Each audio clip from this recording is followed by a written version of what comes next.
नगे च सुरेन्द्रे च कौशिके पाद संस्पृशि निर्विशेष मनस्काय श्री वीरस्वामिने नमः। आर्हत वाङ्मय में कहा गया है, एयं खुणानिनो सारम जंगण हिंसति कंचनम अहिंसा समयम चेव एयावंतम बियानिया। आदमी के भीतर अहिंसा की वृत्ति भी होती है, तो हिंसा की वृत्ति भी आदमी की चेतना में हो सकती है। हिंसा और अहिंसा दोनों आदमी के जीवन में देखी जा सकती हैं। हिंसा का अभाव अहिंसा है। आदमी हिंसा करता है, प्राणियों को मारता है, कष्ट भी पहुंचाता है, तो उसकी पृष्ठभूमि में कोई द्वेष की, राग की वृत्ति और काम करती है। सम्रांगण में युद्ध होता है, वह तो बाद में होता है। पहले युद्ध की तैयारी आदमी के भावों में होती है, दिमाग में होती है। मानो किसी रूप में दिमाग में युद्ध शुरू हो जाता है, उसका अगला रूप सम्रांगण में हो सकता है और शस्त्रास्त्रों के प्रयोग के रूप में हो सकता है। युद्ध तो बहुत बड़ी चीज है। जीवन व्यवहार में भी हिंसा अहिंसा को देखा जा सकता है और एक दूसरे को कष्ट पहुंचाना, उत्पीड़ित करना, यह भी घरों में, परिवारों में, समाज में, दो संप्रदायों में कहीं देखा जा सकता है। परिवार में, घर में भी कलह के रूप में अशांति हो सकती है। कहीं हिंसा का प्रसंग भी उत्पन्न हो सकता है, मारपीट भी हो सकती है। तो यह हिंसा का संस्कार आदमी के भीतर में होता है और अहिंसा के भाव भी आदमी के भीतर होते हैं। मनुष्य कभी अहिंसा के भावों में रहता है तो कभी वह हिंसात्मक भावों में भी चला जाता है। हिंसा के पीछे परिग्रह का भी बड़ा हाथ होता है। जैसे अहिंसा परमो धर्म है या अहिंसा परमो धम्मो की बात है, तो अपरिग्रह परमो धर्म है। अपरिग्रह भी परम धर्म है। परिग्रह के कारण, लोभ के कारण आदमी हिंसा में प्रवृत्त हो सकता है और कई बार बाह्य परिस्थितियां हिंसा की प्रवृत्ति में निमित्त बन सकती हैं। कोई आदमी गरीब है, बेरोजगार है, भूखा है, भूखमरी, गरीबी, बेरोजगारी, ये भी आदमी की हिंसा की प्रवृत्ति को प्रज्वलित करने में, उत्पन्न करने में कारणभूत बन सकती हैं। अभाव में स्वभाव बिगड़ता है। जब आदमी अभावग्रस्त होता है तो फिर वह कोई रास्ता देखता है, अभाव का अभाव कैसे हो सके, कैसे उसे धन अर्थ प्राप्त हो सके, और बढ़िया रास्ता नहीं मिलता है तो फिर आदमी हिंसा का रास्ता भी, आतंकवाद का रास्ता भी ले सकता है। तो यह गरीबी, भुखमरी, बेरोजगारी भी हिंसा को बढ़ावा देने में योगभूत बन सकती हैं, निमित्त बन सकती हैं।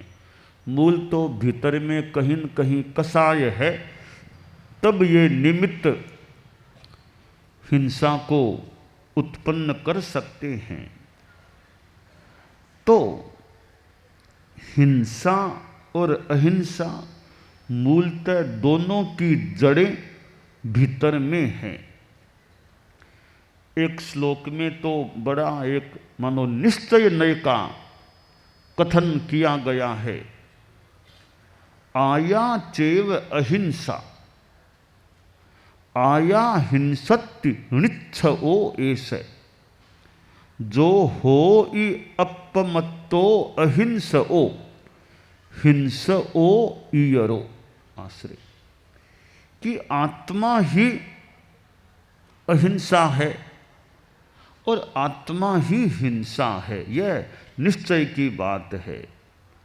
जो अप्रमत्त होता है वह अहिंसक होता है, जो प्रमत्त होता है वह हिंसक होता है। आदमी गुस्से के कारण से भी हिंसा कर सकता है, लोभ के कारण भी हिंसा कर सकता है। तो हिंसा दुख पैदा करने वाली है। हिंसा पशुयानि दुखानि, दुख हिंसा से प्रसूत होते हैं, हिंसा से पैदा होते हैं। अहिंसा में शांति है। परम पूज्य आचार्य श्री महाप्रज्ञ जी सन 2002 में गुजरात पधारे थे। चतुर्मास परीक्षा विश्व भारती में हुआ था। अहमदाबाद शहर में भी प्रवास किया गया था और उन दिनों में थोड़ा हिंसा का भी प्रसंग था।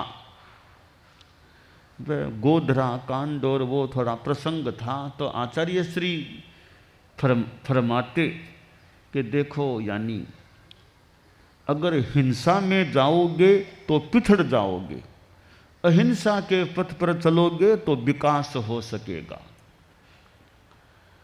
और आचार्य श्री ने हिंदू समाज के लोगों को, मुसलमान समाज के लोगों को भी एक प्रेरणा संदेश संभवतः दिया था कि हिंसा में नहीं जाना चाहिए।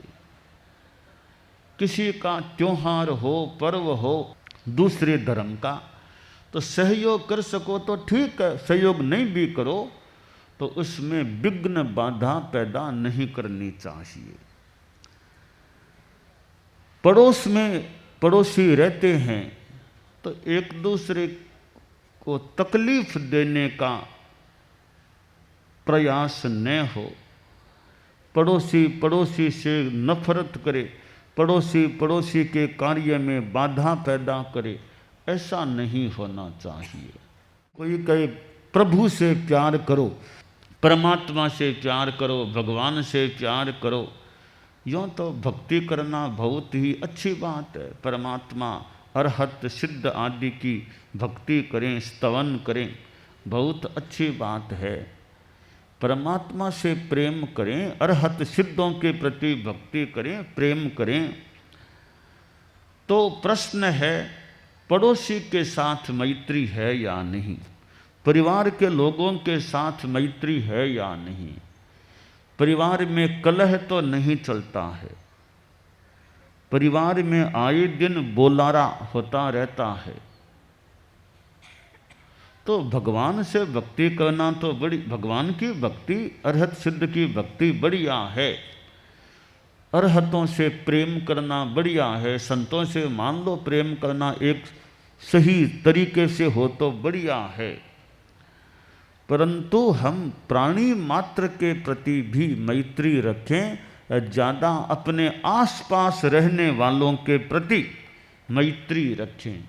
हम पक्षी आदि या संवत्सरी आदि प्रसंग होने पर 84 लाख जीवन योनियों से खमत खामना करते हैं, बहुत अच्छी बात है। तो भाई 84 लाख तो हमारा काम सबसे पड़ता भी नहीं है, कितना क्या पड़ता है, पर जो आसपास रहते हैं, जिनके साथ काम पड़ता है बोलने का, कार्य करने का, उनसे अच्छी तरह खमत खामना हुआ या नहीं। कि 2 4 5 लोगों से तो खमत खामना नहीं करूँगा, उनसे खमत खामना करो जिनसे तुम्हारा 1 बरस में काम पड़ा है बोलने का, कटु कहने का। तो संवत्सरी जैसा अवसर आया है, खमत खामना का दिन आया है, तो जिनसे बोलचाल का काम पड़ता है उनसे कहीं कोई हुआ हो कटु व्यवहार, तो वो बात साफ हो जानी चाहिए, धुल जानी चाहिए। तो अहिंसा भगवती है, शास्त्र में अहिंसा को भगवती कहा गया है, अहिंसा भगवती है। सब प्राणियों के लिए यह क्षेमंकरी है, सब भूय क्षेमंकरी, सब प्राणियों का क्षेम कल्याण करने वाली यह अहिंसा भगवती है। तो अहिंसा को माता भी कहा गया है। जय हे जय जीवन दाता, जय हे जय जीवन दाता, समय भाव सुधा का सिंचन दो, अमिताभ अहिंसा माता, जय हे जय जीवन दाता, जय हे जय जीवन दाता, समभाव सुधा का सिंचन दो, अमिताभ अहिंसा माता, जय हे जय जीवन दाता, जय हे जय जीवन दाता। तो अहिंसा एक जीवन दाता है, अहिंसा है तो जीवन टिक सकता है, हिंसा चलती है तो जीवन की समाप्ति हो सकती है। अमिताभ अहिंसा माता, ऐसी अहिंसा माता जिसकी आभा अमित है, अपरिमित है, और समभाव सुधा का सिंचन दो। अहिंसा के साथ समभाव भी आवश्यक है। शास्त्र में कहा गया है अहिंसा समयम चेवै, अहिंसा और समता, समता के बिना अहिंसा को खतरा हो सकता है। अहिंसा सुरक्षित रखनी है तो मन में समता का भाव अपेक्षित है, और समभाव सुधा, समभाव अपने आप में एक प्रकार का अमृत होता है। आज हम ठाणा जिले में पुनः आए हैं। ठाणा ठाणा शब्द आया है, मुझे तो आगम का नाम याद आ गया, ठाणम ठाणम ठाणम, हमारे एक आगम का नाम है ठाणम ठाणम ठाणम। जो 11 अंग हैं, आयारो सुयगड़ो, ठाणम भी एक आगम है। तो हमारे तो कई बार व्याख्यान बांचने में ठाणम आगम काम आता है। गुरुदेव तुलसी भी मुझे याद है ठाणम को हाथ में लेकर ठाणम से व्याख्यान फरमाते थे। तो ठाणम तो हमारे एक आगम का नाम है। तो ठाणा ठाणम पंच ठाणा ऐसे ठाणा ठाणा शब्द हमारे आगम में और में। तो ठाणा जिले में आना हुआ है। ठाणा जिले में ही थे, चतुर्मास भी ठाणा हम मार्ग में आ रहे थे, हमारे मुनि जी बोले यह रोड सीधी जा रही है नंदन वन की ओर। तो घोड़बंदर रोड है, ये उधर जा रही है सीधे। तो वो हमारे प्रवास स्थल के पास वाली जो रोड थी, संत बोले यह रोड सीधी उधर जा रही है। तो हमें तो वह रोड चाहिए जो अहिंसा की रोड है, शांति की रोड है और मोक्ष की रोड है। उस रोड पर मुख्यतया चलना है। तो यह अहिंसा भी एक मार्ग है, जो ऐसी रोड है अहिंसा जो मोक्ष तक पहुंचा सके। तो हम उस रोड पर चलते रहें, जो हमें चलते तब तक रहें जब तक मंजिल न मिले। तो मोक्ष जैसी मंजिल प्राप्त करना परम लक्ष्य हमारा रहे। और वह लक्ष्य अंतिम परम लक्ष्य है। उसके पहले छोटे छोटे भी कई और लक्ष्य बन सकते हैं। परम पूज्य आचार्य श्री तुलसी ने जो अनुव्रत की बात बताई, वह भी एक रोड है, एक मार्ग है।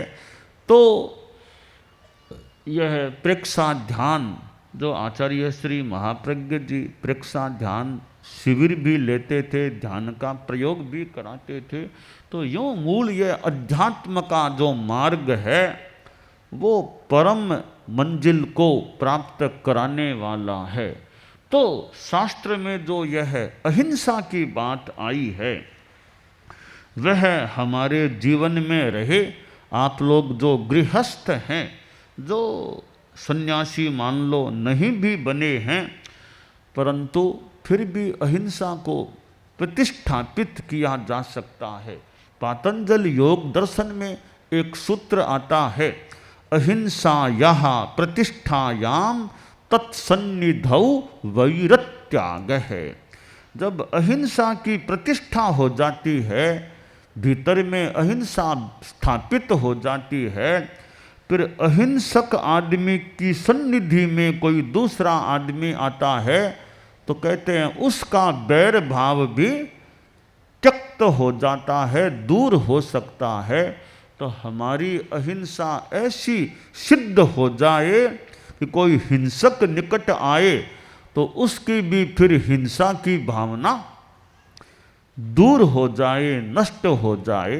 तो अहिंसा की भावना, परम पूज्य कालूगणी का प्रसंग जो आता है कि कैसे वो एक संत पुरुष थे, साधु थे, और संभवतः कोई ऐसा आदमी भी उनके निकट आ गया, संभवतः जिसके मन में हिंसा का कोई लक्ष्य भाव था, पर कहते हैं फिर वो ऐसा उसका वो भाव हिंसा के भाव से मानो हट गया कि नहीं नहीं ऐसा काम मुझे नहीं करना। तो खैर अहिंसा प्रतिष्ठित हो जाए, दूसरे के भीतर अहिंसा का भाव जागे अथवा न जागे, हमारे संपर्क में आने से किसी की हिंसा की चेतना न भी छूटे तो हमारी तो अहिंसा की चेतना पुष्ट रहे। दूसरे को ठीक करना सब जगह हमारे हाथ की बात न भी हो, और तो क्या बड़े बड़े महापुरुष भी कई बार दूसरों को चेंज नहीं कर पाए। तो दूसरों को चेंज कर सकें अथवा न कर सकें, खुद को अच्छे रूप में चेंज करने का हम प्रयास करें कि दूसरा हिंसा छोड़े या नहीं। मैं हिंसा में नहीं जाऊंगा, मैं अहिंसा के पथ पर चलूंगा। जो भी मेरा साध्य है उसको पाने के लिए ज़्यादा से ज़्यादा मैं अहिंसा को अपने साधन के रूप में काम लूं, हिंसा को जहाँ तक संभव हो सके मैं छोड़ने का प्रयास रखूं कि मेरे साध्य की प्राप्ति में मेरा साधन मुख्यतया हिंसा न बने, ज़्यादा से ज़्यादा मैं अहिंसा को अपना साधन बनाए रखने का प्रयास करूं। तो साध्य क्या है, फिर साधन उसका क्या है। साध्य साधन शुद्धि, तो अहिंसा पूर्ण साधन हो तो फिर साधन की शुद्धि की बात भी हो सकती है। हम अहिंसा की रोड पर, अहिंसा के राजमार्ग पर चलने का प्रयास रखें, यह काम्य है।